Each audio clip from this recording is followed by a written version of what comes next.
Good morning and welcome to the summer of 22 trimming season on the Bobscaping channel. The first thing I'm noticing on this shrub are fewer aphids on the growing tips. Perhaps holding back on the fertilizer this spring created fewer succulent growing tips for aphid feeding. Just a guess.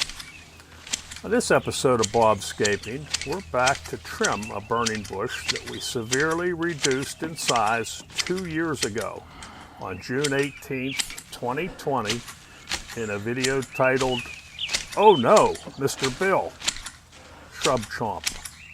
That video didn't exactly go viral, but I'll share the link to it in the description section of this video for your future reference. Yet a combination of factors still has this burning bush growing like gangbusters. We didn't have any frost or a hard freeze in late May, and rainfall has been more than adequate in the Pittsburgh area. Here I'm showing you how we're keeping some distance between this burning bush and this weeping Alaskan cedar, as well as in the back against the garden shed. I'm using my trusty hand shears with sharp cutting edges and a couple drops of oil on the hinge.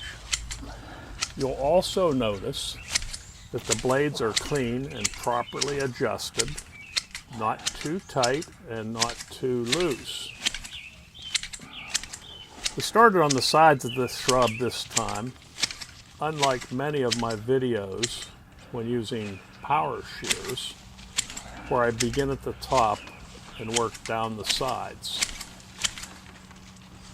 The other important tip when using hand shears is to take small bites while using a forceful cutting motion.